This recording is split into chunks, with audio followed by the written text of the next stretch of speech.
ঢাকাই সিনেমার জনপ্রিয় নায়ক কিং খান শাকিব খান গত 2 দশক ধরে দেশীয় চলচ্চিত্রে যিনি একছত্র আধিপত্য ধরে রেখেছেন।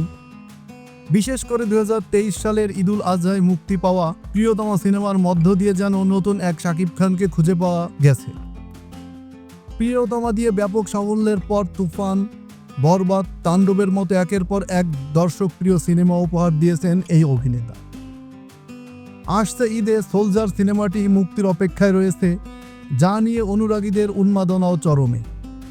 এমন পরিস্থিতিতে নতুন গুঞ্জন, পাকিস্তানের তারকা অভিনেত্রী হানিয়া আমিরের সঙ্গে নতুন একটি সিনেমায় জুটি বাঁধতে যাচ্ছেন শাকিব খান। সবশেষ বেশ কিছু অ্যাকশন ঘরানার সিনেমায় অভিনয়ের পর জানা গেছে শাকিব খান এবার রোমান্টিক ধাঁচের ছবিতে ফিরছেন।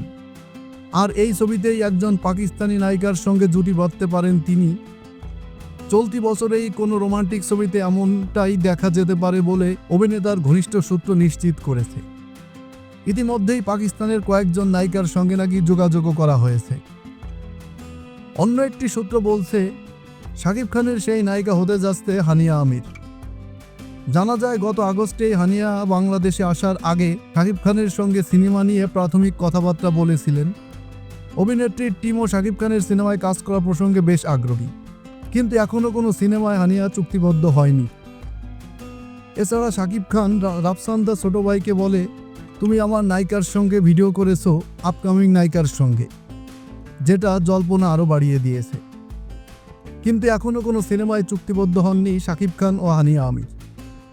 কারণ হিসেবে জানা যায়, হানিয়া আমির ধুমধাম আয়োজনে কয়েক মাসের মধ্যে দীর্ঘদিনের প্রেমিককে বিয়ে করতে যাচ্ছেন।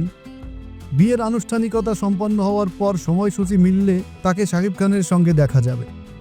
তাই আলোচনা এখনও চলমান রয়েছে। তাই শাকিবের বিপরীতে কোন পাকিস্তানি অভিনেত্রীকে দেখা যাবে সেটা জানতে আরও কিছুদিন অপেক্ষা করতে হবে শাকিব ভক্তদের।